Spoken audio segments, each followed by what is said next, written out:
Welcome to Recently Logged, where it's Christmas season once again.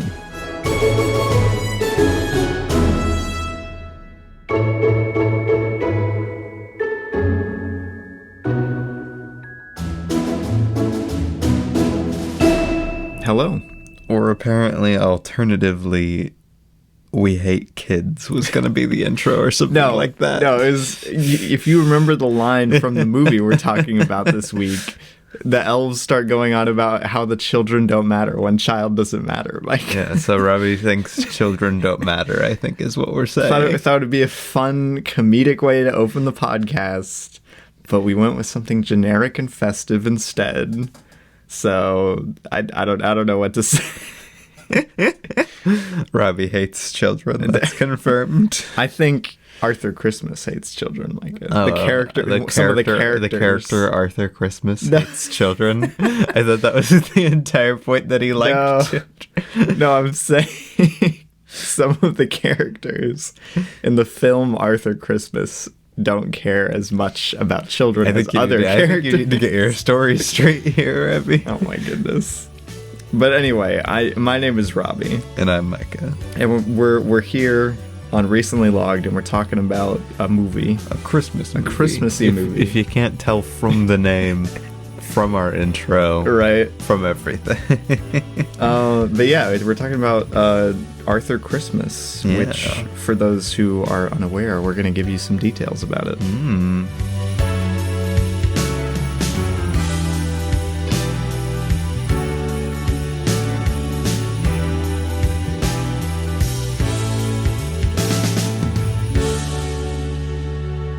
All right, so again, we're talking about Arthur Christmas, which is a 2011 movie rated PG. It is an hour and 37 minutes. Its little IMDb description is: Santa's clumsy son Arthur sets out on a mission with Grand Santa to give out a present they misplaced to a young girl in less than 2 hours.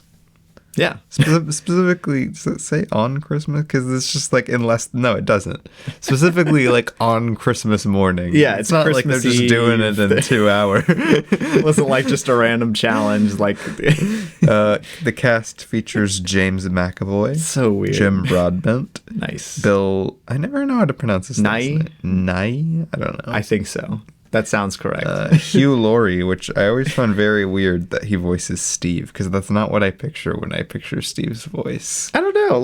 His voice makes sense for it, but you're right. It's kind of strange. Imelda Staunton. Yeah, she rocks, man. She rocks in everything. Ashley Jensen, yeah, she is really great. and many others. Yeah. Directed by Sarah Smith and Barry Cook. Heck yeah. Written by Peter Bainham. Bainham. Yeah, if I can read. Bainham. Bainham. It's probably the more correct way to say it. Bainham. It's like Bainham. and Sarah Smith. Shout out to Sarah Smith for real. It was nominated for 2 BAFTAs, apparently. Wow, there you go. For those who don't know, this is a very British movie. Yeah. Just for reference, if you're gonna watch it, be prepared for a lot of British stuff. Yeah. Oh yeah. And I was gonna mention specifically that it is an Aardman film. It is one of the few 3D animated, not claymation Aardman films. Yes. I think their only crossover with Sony Pictures, unless Flushed Away is Sony, which I don't think it is. It's not. Okay. I don't think. Yeah, I think this is their only crossover with Sony.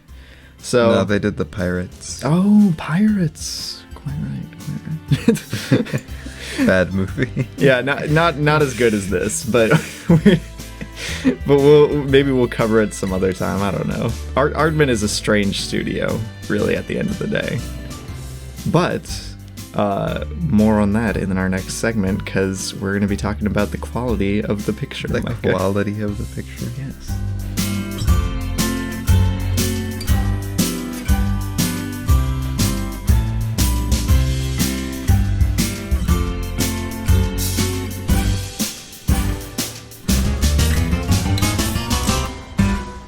The Santa sucks. That's what we've confirmed. Well, there are like 4 Santas in this movie. But the active Santa at the beginning of the movie annoys me, and it's a bad character design.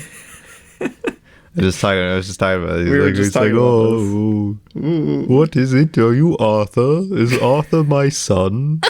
I don't remember. Is this Christmas? I will not accept Jim Broadbent hate, Micah. He is awesome. No Jim Broadbent hate. No Jim Broadbent hate. Just the Santa hate. He sucks. I mean, like, he can't even deliver a present, Remy. As a person, yeah, a little bit.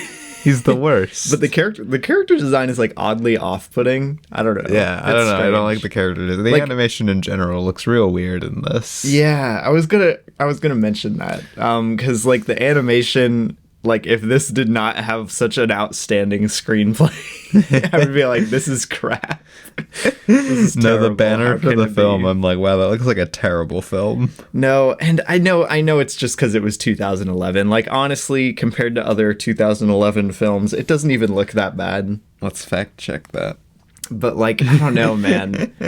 Watching it now, I'm like, wow, this is, like, really choppy, and, like, the textures are kind of inconsistent. But, like, we've been spoiled with like modern Pixar, like Toy Story 4, that kind of stuff. Rango came out in 2011. But that's Gore Verbinski. Which looks... The Adventures of Tintin, the best looking mocap those movie both ever. Mocap. Kung Fu Panda 2 came out. Okay. I think it just needed to up its standards. It needed a higher budget is what it needed. It had an $100 million budget. Oh my goodness. Did they just spend it all on the voice cast, I guess? Which, I mean, you know... The voice cast is good enough that like maybe it was worth it. And if they paid the screenwriters and directors well, looking at the animated movies from that year, I think it was probably one of the worst looking animated movies in just animation quality. But yeah, probably. But you know, it's not. It doesn't take that much away. There you go. What? There is one that looks worse.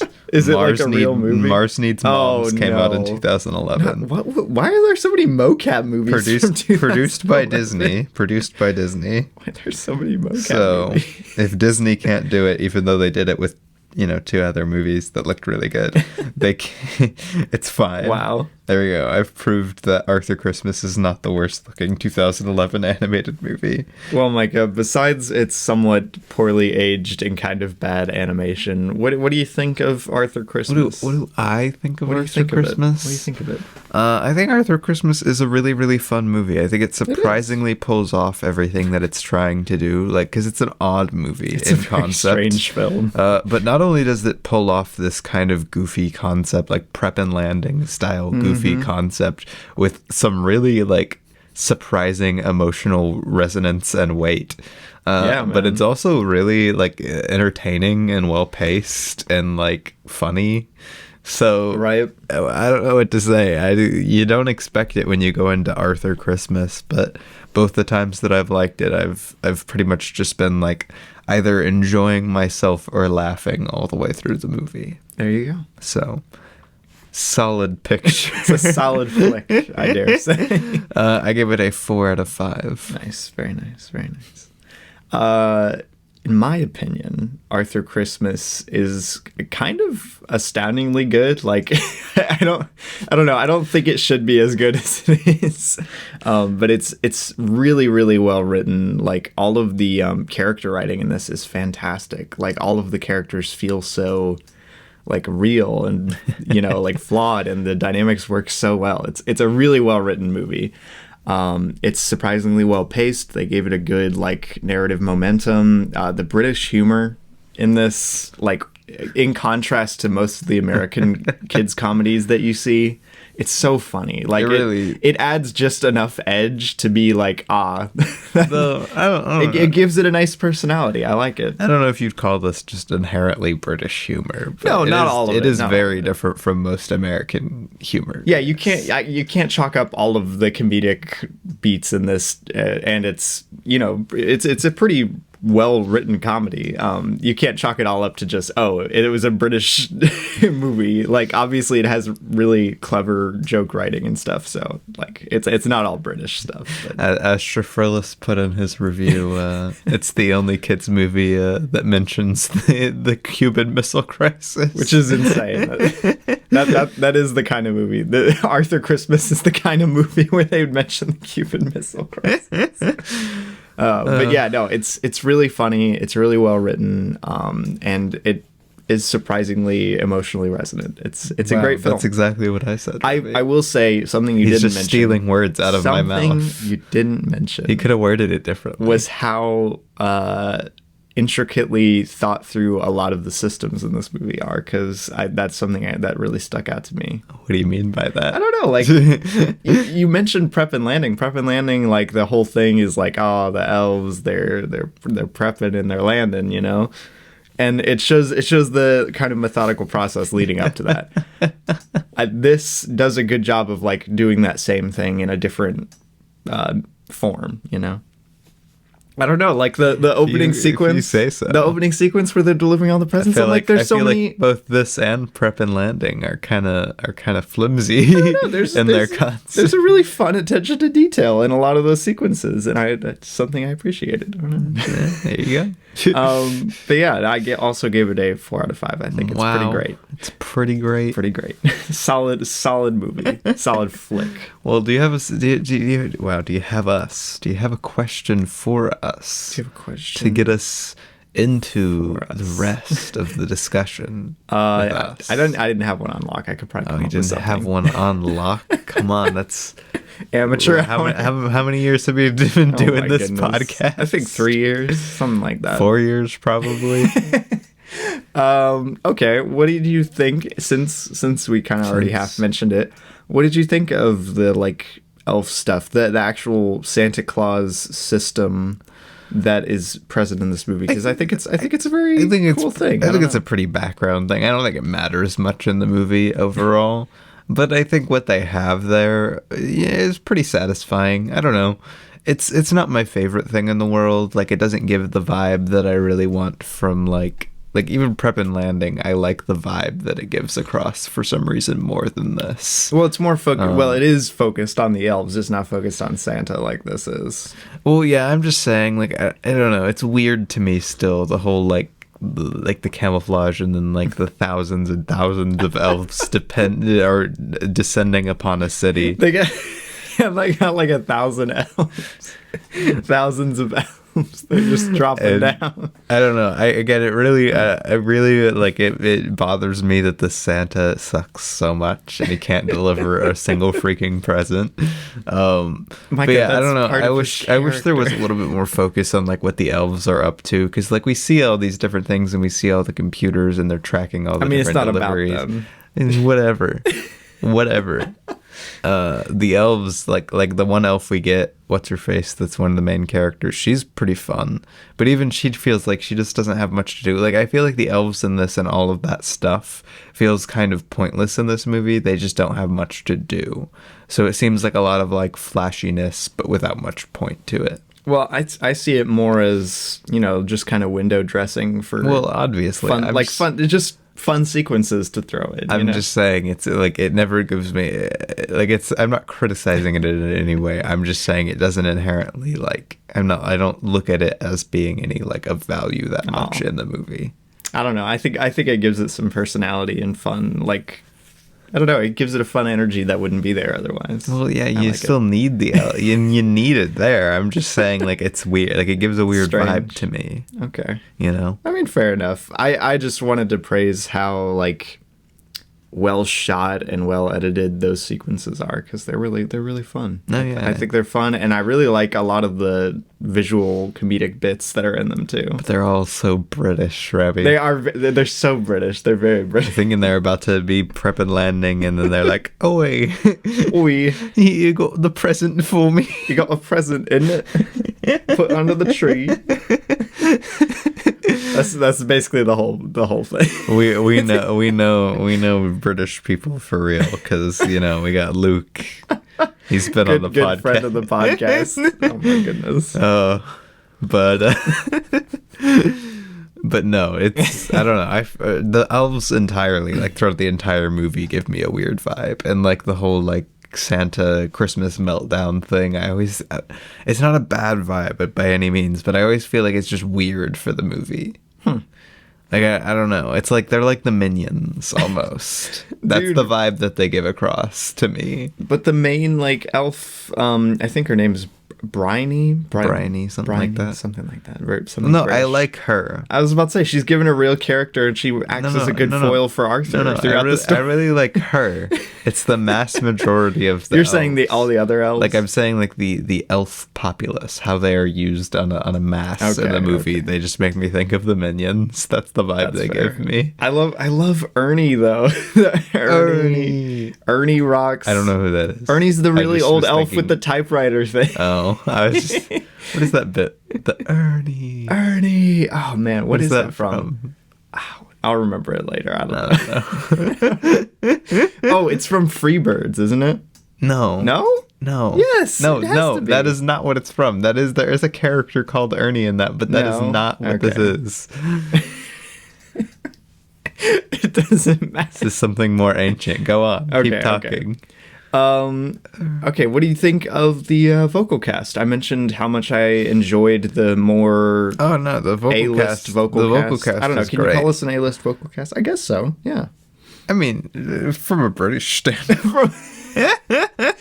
Talking about British people, I guess these are pretty good. No, I think James McAvoy especially gives a really fantastic performance. Especially like I just was not aware that it was James McAvoy. Like, okay, so I wouldn't praise it inherently just because you can't tell it's him, but like he is giving a genuinely good performance. That wasn't my end all of my statement. I'm just clarifying. Well, I was gonna say more. I was just like, I couldn't even tell it was James McAvoy, which a lot of actors who then do voice acting oftentimes just do their voice. Yeah. But no, I think he gives a really like fun and energetic performance with a lot of that almost like childlike wonder that Arthur needs to have, which is really impressive. I don't know, just coming from James McAvoy, that's impressive to me. I mean, it's impressive in general, but I don't know. I do like James McAvoy though. He's great. And then like all the performances again, like the Santa, there's something about Santa the entire movie that like just really makes me like it annoys me actively, but not in like a bad way, but like I want to punch him. I want him to just speak faster or something, which is it's a good performance.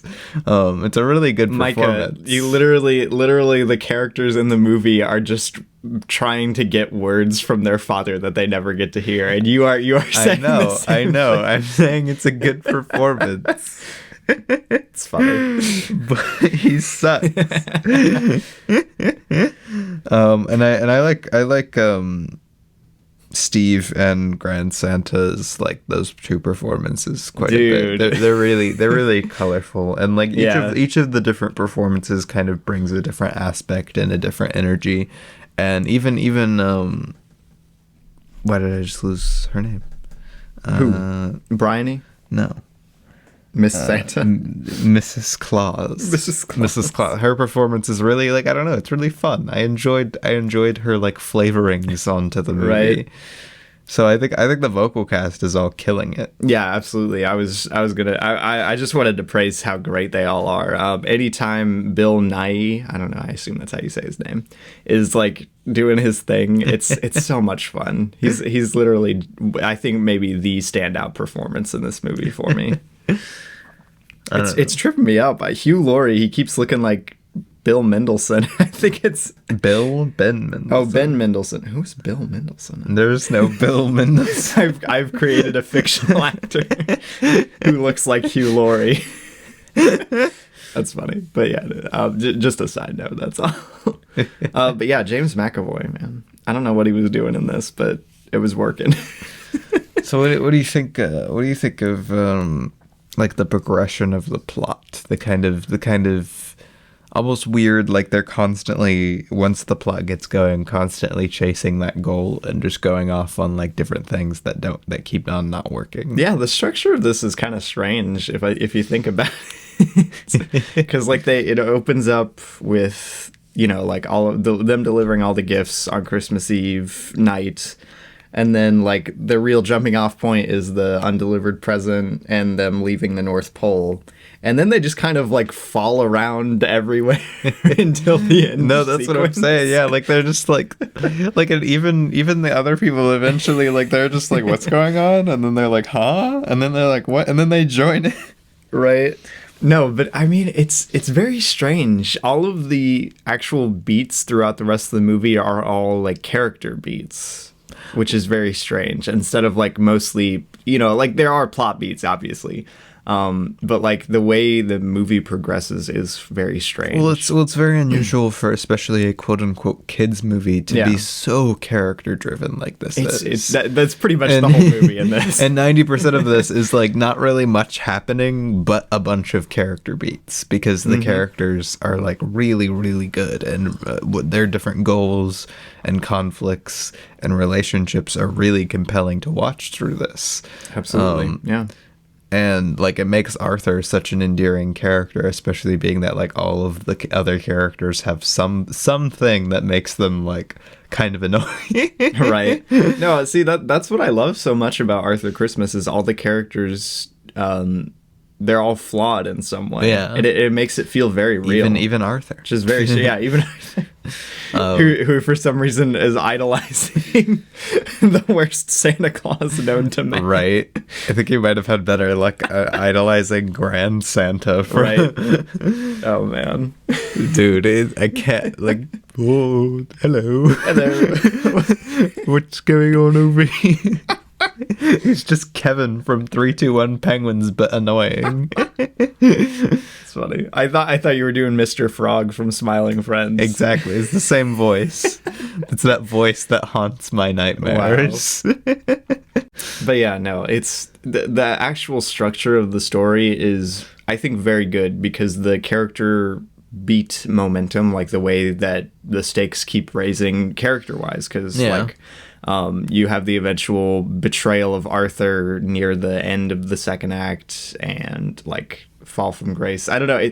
It all flows very naturally. Well, and again, they do it builds a really good momentum for the story. It's like from the very beginning, they do a really good job of like building up to Arthur, like being not really having much of a job, and the weird conflict between Santa and Steve. Yeah. And then boom, they kick off with the present missing, and then they have some more conflict, and then you get your second character pairing with Grand Santa and Arthur, and then boom, they get going, and like each time it builds, establishing each character, and after you have a little bit of Grand Santa and Arthur, then you also bring in what's her face? No. Brian Bryony, and then she switches up the dynamic, and then you have the entire build of them getting from place to place, figuring things out, blah blah blah. That's a little bit, then boom, again the whole Grand Santa didn't really care about the children. And which is such a great reveal. It really is. Right? He seems like, oh, it's like Grand Santa, he's back at it, and then they're back in their little selfish family feud. Yeah, his vocal performance is so like charismatic and sweet. You want to be like, yeah, finally, so like a true ally for Arthur. I was about to say, you want him to be that goofy old guy who really gets it. Exactly. Instead, he turns out to be just as selfish as the other members of his family. Well done. Bravo, Arthur Christmas. Bravo. But no, it's just a constant like build and turn, and it makes for a very interesting and odd structure for especially, again, a kid's animated movie. Right. But it's really effective, and it gives Arthur Christmas such a unique vibe. Like one of the things that's crazy about this, even among Aardman films, I feel like this movie just kind of stands out. I don't know another movie that really operates like Arthur Christmas. You know, it's funny. The only thing I can think to compare it to in Aardman's catalog is Flushed Away, and that's a much, much worse movie with even then like still a more linear beat by beat story than this. Right. So yeah, like there's an established villain and Flushed exactly. Away. There's not really an established villain in this. Like I watched Houston Coley's video about Arthur Christmas yesterday, and he was saying the closest thing this film has to a villain is the sunrise. Right, which is a very interesting thing that this, like, again, this is a very unique movie. Yeah. It doesn't have any really villain. The only thing is the timer and like the conflict between family, of which like any normal movie would go full like villain mode on Steve. I was about to say they would have just made Steve the villain. Any other movie would have just made him a straight up villain. Yeah, he's a bad Santa, but he's not a villain. Right? He's just hurt emotionally. Poor guy. But yeah, so like it's really crazy that they pulled off this so well, because again, it relies solely on the character beats for 90% of the movie. Yeah, it's great stuff, man. It's so good. What was the question again? Why? What did the structure of the movie? Yeah, what did you think of? Like, I think I don't remember. That could have been the question. Wow. The goal is to lose ourselves in the question, Robbie. I see. To get so into the discussion that we forget the question. That's the goal of every question. I don't remember that being the goal. The squeaky chair. Squeaky chair. We both have squeaky chairs. You get higher quality chairs in the studio.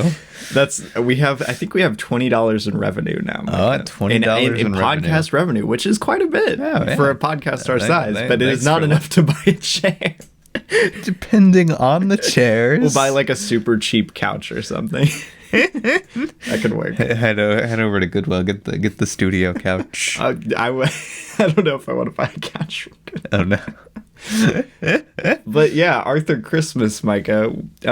What did you think of the different locations and stuff like in this? I think it stays pretty fun. Again, I'm not a big fan of the sleigh. I never have been. You don't the like... same reason I don't like the elves that much overall. Like, it just gives it's not a vibe that I particularly enjoy. I don't like the concept of this massive like Oh, you're saying the S1. Okay. Yeah, of this like massive electronic camouflaging sleigh. It's not really my thing. Well, it's not really present for most of the movie. But I do really like the secondary sleigh a lot. Yes. But I was saying because the S1 is an actual location. The sleigh, yes. the tiny sleigh, I would not qualify as a location. Well, I was just saying like that was one of the locations I was talking about. But they go to a bunch of different places. I really like, because really, it centralizes around the S1 and then a bunch of different locations. Kind of like almost like Monsters Inc. vibes from the different towns, right? You know? Which is an odd thing to say, but that's the like I inexplicably could describe like the different towns and stuff they go to as reminding me of Monsters Inc. and like the brief times they go to the human world. I love that Canada has absolutely zero people in it. It's a good touch, I think. Why? It's such a huge city, and I don't think you see a single person. You don't see a single person. It's so funny, dude. But yeah, no, like the locations are fun and engaging, and each one brings a different vibe. But again, they're not really the focus. There's no time really spent in any individual location. I like the little gas station thing bit or whatever with the aliens. That was fun. What does the headline say? Like evil incarnate or something with Arthur's face.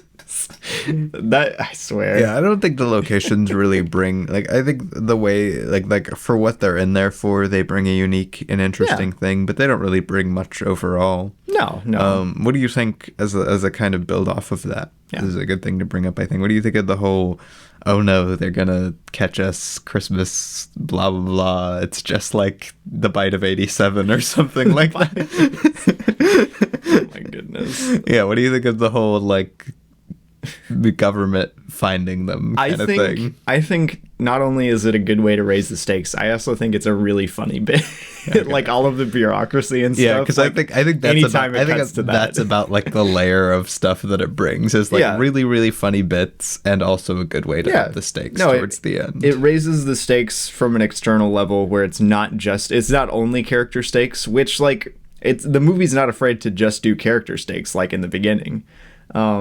But like it raises it in a really natural and fun way, I think. Yeah, because it's a really brilliant move. Because again, it's never treated with any like, oh man, this is the final conflict. Yeah. Like they're facing off against the government. It's not really all that important to the characters. Yeah, there's just some like fun jokes with the fact that, like even when the sleigh gets like blown up, like they're playing it for complete laughs. Dude. So it's not like oh no, the sleigh. Well, I mean, I wouldn't say complete laughs. Like it's obviously it's a very sweet beat for like Grand Santa. It's got a beat for Grand Santa. Yeah. I'm not saying. I'm just saying, like it's not like, oh no, like tragic loss. It's not like Avengers Endgame. They're not like they won. That'd be so funny. But no, like I said, I just think this movie does a really fantastic job of blending all of its different elements into this really smooth, really like surprisingly simple but emotionally in-depth movie. Yeah. What do you think of the theme that's kind of present here of like old versus new, like technology versus tradition kind of thing? Because it is a theme here. It's not like the main theme or anything. I think it's interesting the way they handle it is interesting because. I think that what they kind of, they accurately land on is like the combination of the old and the new. Yeah. But I think it makes for, again, just an interesting like kind of character foil conflict for all of the different generations of Santas. I think it's a really brilliant move in how you're going to go about writing a character like Steve. Yeah. Because like the technology and kind of coldness, not to put too fine a point on it, that is present in his character. It's a really brilliant way to manifest that in like a very tangible way. Yeah, the modern, and it, like the S1 and everything. Like it's pretty like great. Amazon, right?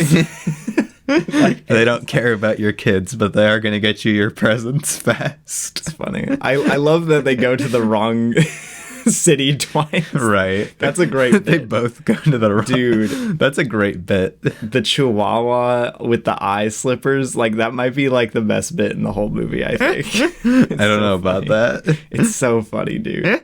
Micah, when the Chihuahua first bites onto the slipper, the googly eyes go on top of his head and they start shaking around. It's so funny. I don't know about so best great. bit. It's fine. I love the Chihuahua. But no, I think again, I think this is a kind of a difficult. I don't know. This movie is difficult for me to talk about. If you could tell, yeah, this is not my normal amount of like thoughts on a movie. Just because it's good. Just because I think it's one of those kind of movies where like it's very very simple because of the way it's written. It's very character based.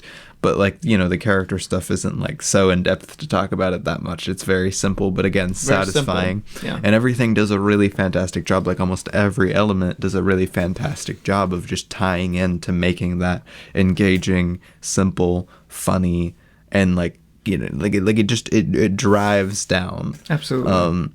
My only like problems with the movie is like some of like the pacing doesn't fully work. Some of the lines don't fully work. I'm not as big of a fan of some of the things as I could be. Like it doesn't fully hit on everything for me. Yeah. But it really doesn't even have any big problems. Right. It doesn't like it is a really, really good, not fantastically great, but good movie. It's extremely solid, dude. That hits all of its beats, that all of its different elements play into bringing really, really engaging emotional beats without being melodramatic. Mm-hmm. It's charming, and it has a really great personality to it. So I have a hard time answering really discussing into these questions because almost all of these questions have been about stuff that is like, they're there, but they're not really. They're just part of this overall collective. They're not as much stand on their own individual elements. Yeah. But it's a really impressive movie. I think it's fantastic. It's very great, unique. Man. Yeah. No, I mentioned in my review how like I haven't really found another movie quite like Arthur Christmas. And, maybe that's a good thing. Maybe the real Christmas magic were the Arthur Christmases we made along the way. Maybe the real Santa was the friends we made along the way. I forgot to ask, what do you think of the spoiler warning at the end? Arthur becoming Santa, Micah. I mean, that's literally like what thought? This is exactly what I was talking about. What thoughts can I have on this? They literally, the entire movie show you how he is the best option for Santa. I don't know. I kind of wanted them to pick Steve. What does that say? Like Steve doesn't care about children. No, but he gains new perspective. But he still is bad with kids. I know. You got to be good with kids to be Santa, at the very least. That's like the tiniest qualifier. Minimum. That's why he was given an important job, because his skills are important and good. He's just no Santa. Man, I'll be the candlestick line. That's good. Oh, I like good. It. Like it's emotional. because Steve is a good character. Steve is a very engaging character to watch. Again, like if any other studio had gotten their hands all over this script, Steve would just be like, Steve would be like, I'm going to destroy Christmas. He's like, I'm going to hijack Christmas and be my own Santa. He's gonna murder Santa. Like the joke, he's gonna end up trying to murder Santa or something. But instead they make him like a well-rounded character with emotional stakes and a real purpose and the reason he is that way. Micah, who's your favorite sympathetic villain? Oh no. And why is it Steve from Arthur Christmas? Sympathetic villain review with sugar. Oh my goodness. People who aren't on Twitter probably don't understand what we're talking about. You know what? It's fine. But that sympathetic villain tweet was pretty darn good. Who isn't on Twitter and listens to this podcast? But it's still okay. Very weird side tangent, but it really bothers me that what's his face from Blade Runner is on there because he is a sympathetic villain, right? And the others are like the worst people in the world, and he is a sympathetic villain, and I will stand by that. Wow. like teardrops in the rain, Ravi. Micah's like the guy from Blade Runner. He just skipped to a random time code in the Arthur Christmas episode. It's like the guy from Blade Runner is he's a sympathetic villain. He's not. What do you want from me? He's no Shiger, Ravi. Oh my goodness. He's no Sauron. Sauron, barely a character. Sauron is just like this goofy force of evil, Ravi. Right. But anyway, Arthur Christmas, great film. You should go watch it. Yeah. Because it's great. And I don't... It's very British. It's very British. But I'm not going to hold it against it. No, I really love the humor that it goes across in this. I will say I really love the feeling of history that this one gives you, especially when you go with like the Grand Santa stuff, all the stuff in the old sleigh I really love. There's a real sense of legacy to it. And that's not something you find too often in modern like kids movies. It's one that like it gives a very much appreciation for, because you and I was going to mention it more, but we kind of got off on other things when you mentioned like the whole old technology, new technology thing. It does a really good job of stressing the importance of legacy and tradition despite the move towards newer and better technology. Yeah. And I think that's a really sweet thing that it kind of just tucks into there as kind of, because again, there's a lot of really good themes that it just kind of throws in there. Steve is driving just towards technology and numbers, and it's okay as long as you hit all these numbers. It was practically a perfect Christmas in every way, except for one kid. And then, like, you know, Grand Santa is obsessed with the old ways. He can't do that. Santa's just an incompetent idiot who sucks in every way. And, wow. And then Arthur is a good combination of all three. There you go. Yeah, no, it's a good observation, Micah. No, and it's not anything like, mind-blowing. Whoa, you cracked Arthur Christmas. It's just a satisfying, and again, that's why this movie is like an interesting one to talk about on the podcast, just because everything about it is very simple, but in a very satisfying, accessible way. Yeah, absolutely. I will say, shout out to the old typewriter elf before we end the segment. Oh, man. Because he's like the funniest person in this movie. Shout out to old people in general, honestly. When they're all freaking out and he's just going so slow. So funny, dude, I swear. Go call your grandparents, dude. That's the takeaway, I think. But yeah, Arthur Christmas. I gave it just as a reminder, I gave it a 4 out of 5. I also gave it a 4 out of 5. Pretty unanimous decision. I like it. It's unanimous. It's a 4 out of 5. Good synergy in the podcast. Good synergy in studio today. Yeah, good recording session. Good sesh, bro. Good sesh. Wow. But yeah, that's Arthur Christmas. Go watch it, and we're gonna go ahead and talk about some of the other stuff we watched. Yeah, which is like nothing compared to the last time.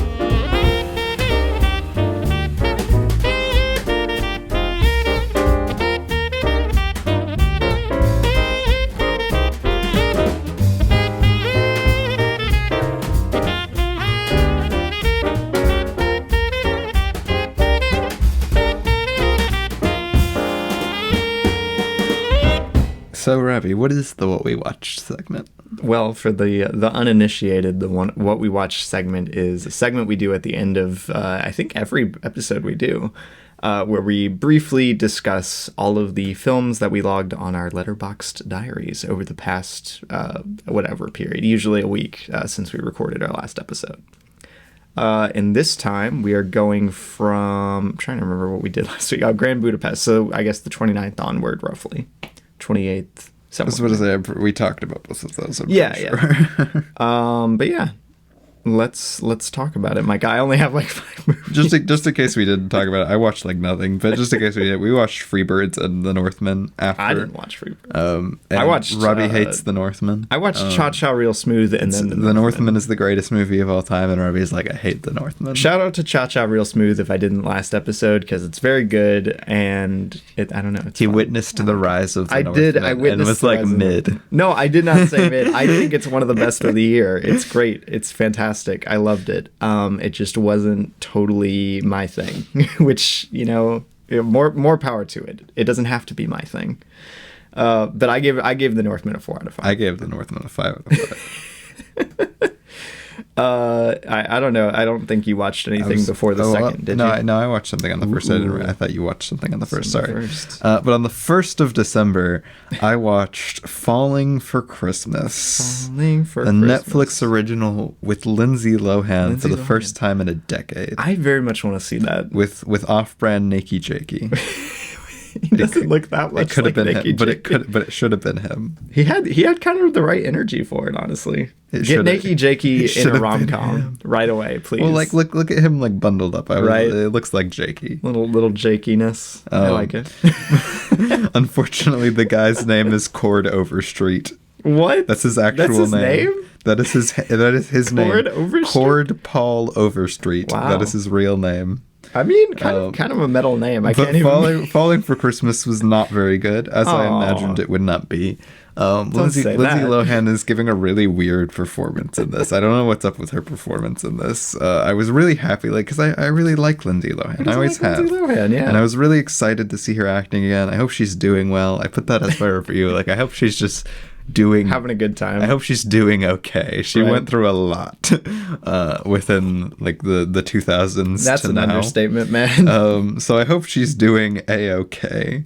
Glad to see her acting again, but this is just a very basic, very simple, kind of boring Christmas movie with some funny jokes, but also a lot of they have one of the big characters is an influencer, and that can be good. That can be good. Hatching, and that's good. And there are some things that work with it, but at the same time, he's also just the most grating, annoying, stupid character in the movie. But he's played by George Young, who's in *Malignant*. Oh dang! I love that guy. Yeah. I need to watch Falling for Christmas. But I give it 2 out of 5.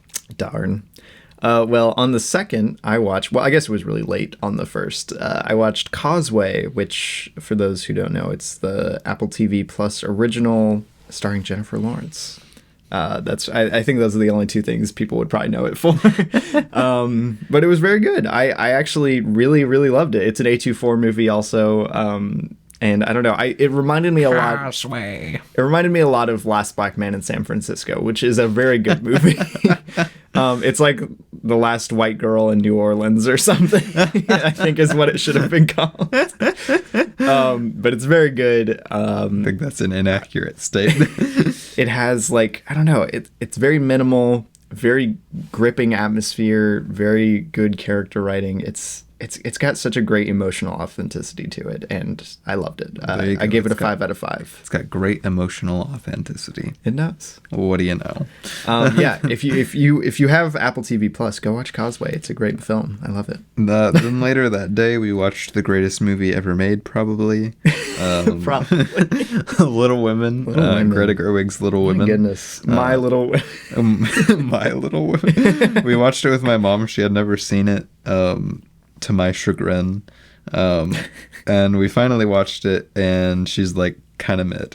And she gave it a 4.5. No, she just doesn't like the story, which makes me sad. She's like, oh, I don't like the book, and I was like, well, maybe you'll like the movie, and she's like, oh, I don't really like the story of the movie either, and I'm like, no. I mean, she did say she enjoyed the movie more. Yeah. At the very least. But I don't know. I love this movie. I think it's practically perfect in every way. I think the performances are freaking outstanding. I think the direction is amazing. It's such a good ensemble. The production design is crazy. Yeah. The cinematography is beautiful. The lighting is fantastic. This movie is a stone cold masterpiece, and I literally am almost never happier than watching this movie. This movie just makes me so happy. It's so good. I loved it even more than my first viewing, which, you know, I wasn't like crazy about it on the first viewing. I thought it was fantastic. Like I loved it, but it just wasn't. You were like, mid, 4 stars. I gave it a 4. I thought I gave it a 4.5. You probably did, but I'm exaggerating because you hate cinema. Oh my goodness. But I'm saying this time I connected a lot more to the characters,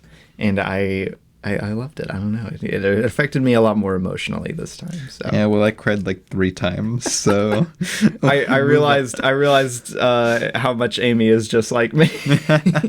Ruby's like, I turned 20 and realized that Amy is just like me. Florence Pugh. Florence Pugh. A national treasure, I think. Indeed. Saoirse Ronan. Saoirse Ronan, a national treasure also. For Ireland, though. For Ireland, yeah, exactly. Not for us. But, you know, she is a national treasure, just not our national treasure. Then what did we watch, Ruby? Then we watched another Apple TV Plus original for some reason. We're watching all of the Apple TV Plus movies. So that no one can relate to the movies we watch. Nobody has Apple TV Plus, but they should, so they can specifically watch Wolfwalkers and Tragedy of Macbeth. And Causeway. But yeah, we watched Spirited, new 2022 musical comedy starring Will Ferrell and Ryan Reynolds. Wow, what a goofy pair. And Octavia Spencer, too. I wonder what antics they'll get up to. What crazy antics. Spirited is interesting. It's a very strange It's a film. weird movie, because, like... It's not bad. It's not bad. You could do a whole episode on Spirited. Yeah. There's probably a lot more to talk about than Arthur Christmas. Oh, yes. But, like, it's such a weird movie. Like, the songs are weird. They're good. They're, like, Broadway and kind of good.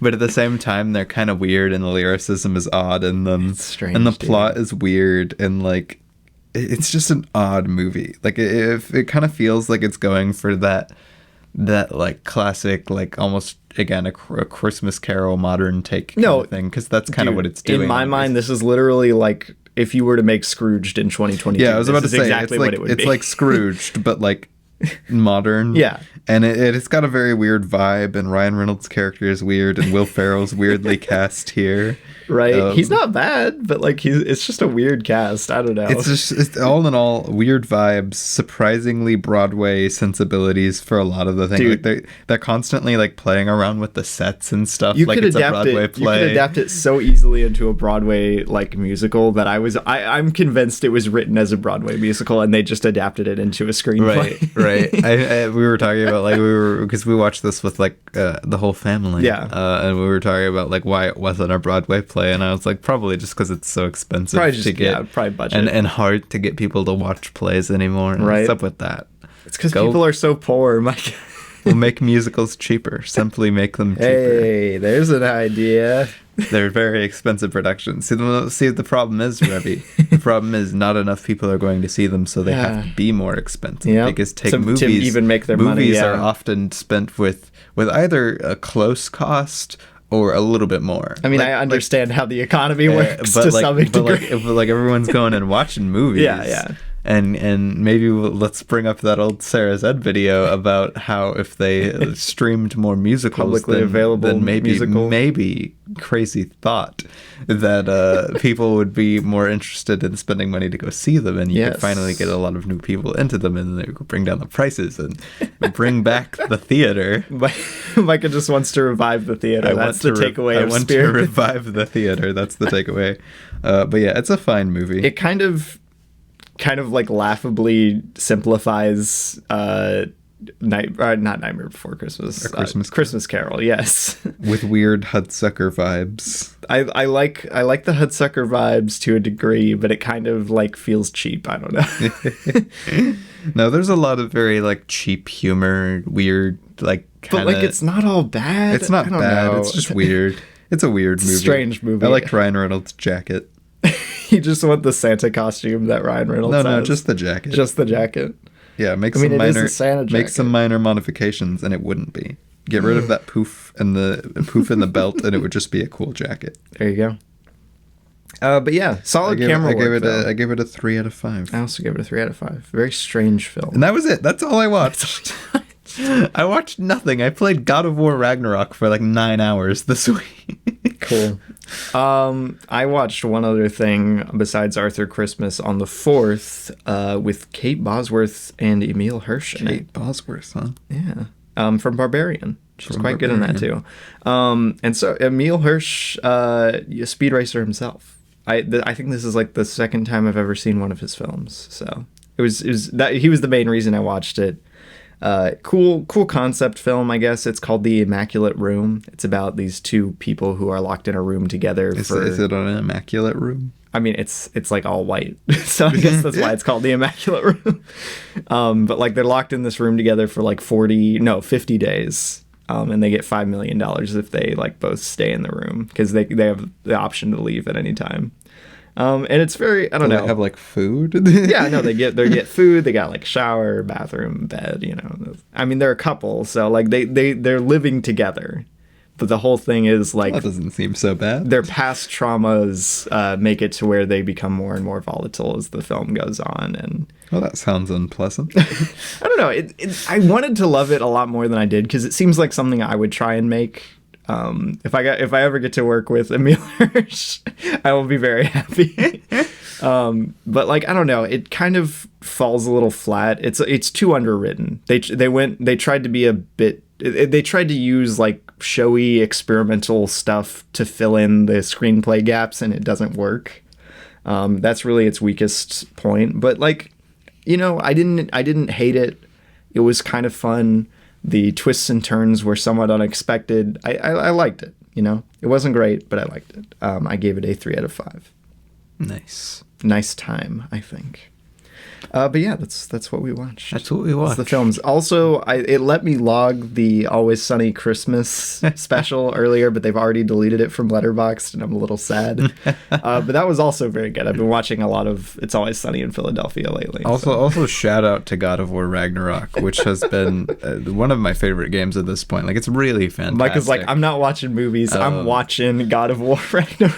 It's been almost like I would say as good, if not better, gameplay wise than God of War. And the story has just been insane. Like the way they've gone about telling the story, using like video games to tell the story, has been really impressive. The story itself has been really, really engaging. Kratos is such an engaging character in this one. Like they give him a heck of a lot more depth than even is explored in the first one. He has a lot of depth. No, he's got a lot of depth. Atreus is finally not annoying and really engaging. Yay. And it's just it's such a good game. I've really, really enjoyed the game so far. And you keep running downstairs to the studio. You're like, Robbie, you'll never guess what happened in Ragnarok. Which, you know, we love to see it. I guess. Cool. I don't know. I'm all in all a bigger video game shill than movie. Why? What are you doing on my movie podcast? Our movie podcast. Wow. But yeah, go play God of War Ragnarok. Go watch Always Sunny in Philadelphia if you wish. I can't endorse all of its content, but go watch Little Women. I can endorse its content. Heck yeah, go watch Little Women. It's a great film. Go watch Arthur Christmas too. It's Little Women season. My Little Women. Bob Odenkirk is in it for all you Better Call Saul Why fans. is Bob Odenkirk in the movie? How did he land the role? Yeah. Have a good December. Have a good December. I can't believe we did a Christmas movie on the 1st of December. What is it? I mean, I guess the first week of December. Yeah. But yeah, we'll catch you next week with probably another festive flick. Maybe not, though. Maybe not. Well, whoa. We don't have to do it. We don't have to do festive flicks for all of December. We don't have to, but like we could. You know? But yeah, we'll catch you next time. Bye. Bye.